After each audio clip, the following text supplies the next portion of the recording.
Halo guys, masih vlog. Jadi ini kita mau ke museum Mandala Wangsit Siliwangi. Ikutin ya. yoi, sampai jumpa di sana. Halo, kita lagi di jalan sekarang mau ke museum Mandalanya. Yoi, ini lagi searching guys.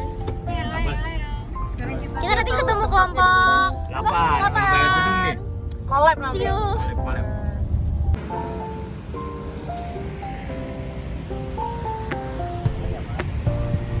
Nah, jadi kita udah sampai. Terus sekarang kita lagi touring dulu. Iya.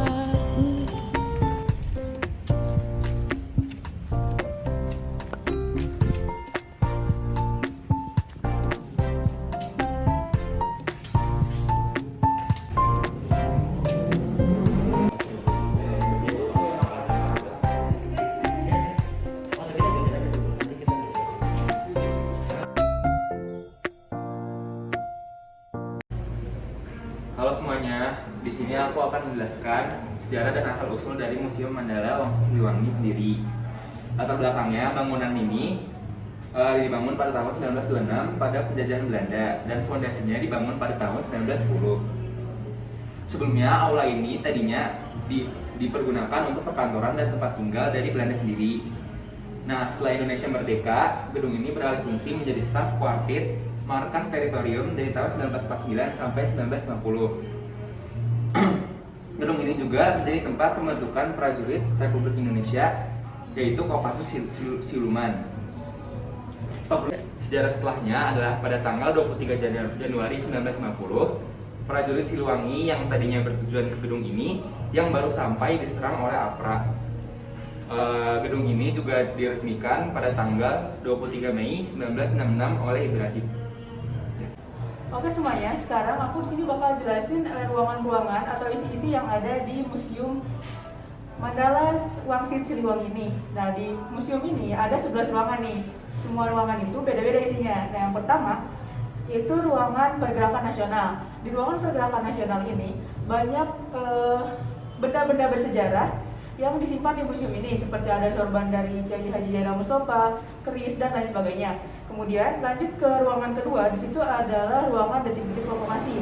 Nah, fun fact-nya, di ruangan kedua ini ada meja makan yang dipakai buat diskusi untuk membuat teks proklamasi, dan itu asli loh. Nah, yang ketiganya ada ruangan Palegan Bandung. Nah, di ruangan Palegan Bandung ini diceritain kondisi-kondisi Bandung, terutama pada saat kejadian Bandung Lautan Api. Selanjutnya pada ruangan keempat yaitu perang-perang kemerdekaan, baik itu perang DITI secara garis besar dan perang-perang lainnya yang terjadi setelah kemerdekaan. Nah, untuk ruangan yang kelima, kita ini disajikan mengenai pemberontakan DITI, dari mulai siapa ketuanya, terus apa aja yang mereka lakuin, itu ada di ruangan 5. Nah, untuk ruangan 6 selanjutnya 6 sampai 11 itu akan dijelasin oleh teman saya.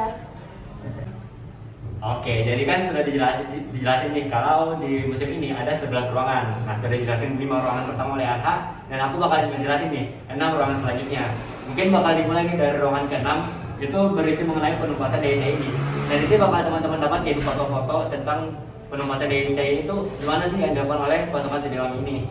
Ruangan 7 juga membahas mengenai hal yang sama, dan juga kalau kita berpindah ke ruangan ke-8, kita bakal menemukan nih pemberontakan yang dilakukan oleh RMS di Sulawesi Selatan yang mana menyebabkan 43.000 korban jiwa gitu.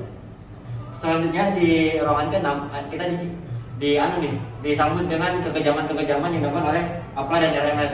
Nah, teman-teman kalau masuk ke museum tersebut bakal teman-teman dapatin nih kayak foto orang dipenggal ataupun mungkin sebagainya yang memang sangat kejam nih yang dilakukan oleh APRA dan RMS. Dan juga mungkin teman-teman sebelum masuk ke ruangan itu bakal lihat bendera-bendera yang juga merupakan bagian dari APRA ataupun RMS itu sendiri. Selanjutnya ada yang namanya Operasi Soraya, yang kalau teman-teman paham ya, Operasi Soraya itu dilakukan oleh Wangsit Siliwangi untuk melakukan operasi militer di Timur Timur.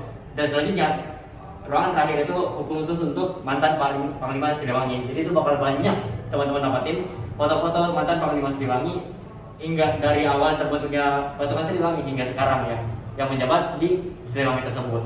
Oke, mungkin demikian isi dari museum ini. Ada 11 ruangan ya teman-teman, dan setiap ruangannya itu kita bakal disuguhi nih cerita-cerita berbeda di antara masing-masing ruangan tersebut. kali ini aku akan menjelaskan tentang fun fact yang ada di Museum Mandala Wangsit Siliwangi. Nah, fun fact yang pertama yang terdapat di museum tersebut adalah pada ruangan 2 dalam museum tersebut, kabarnya terdapat nodi Belanda yang terkadang suka menampakkan dirinya. Nah, yang kedua, fun fact-nya itu adalah prajurit-prajurit Siliwangi itu kebanyakan berasal dari pesantren. Nah,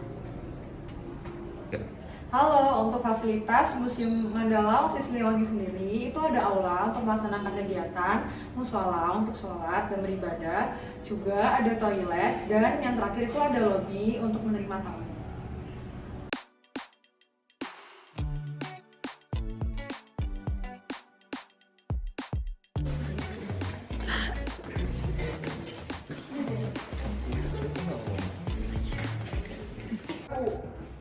Jadi tidak ketahuan, inilah masa kelam, jangan terjadi.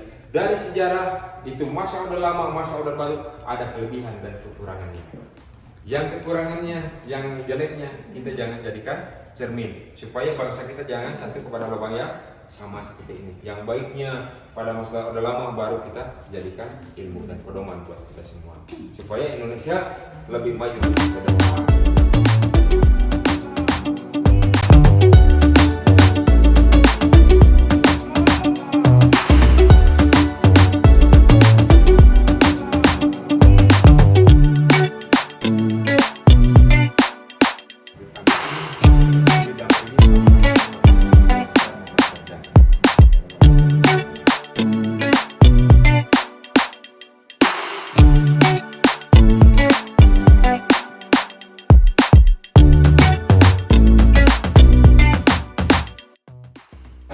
Halo guys, ini sekarang gue sama temen aku pengen selesai terus pengen ke aula. Gimana? Halo. Sekarang kita lagi lihat kita mau ke aula, mau balik, mau Bagas sama ke aula, mau peliharaannya. dijelasin sejarah-sejarah dari museum ini. Lanjut terus ya sampai akhir.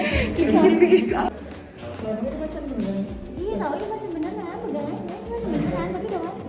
Oke guys, tadi lihat harimau yang tadi kan.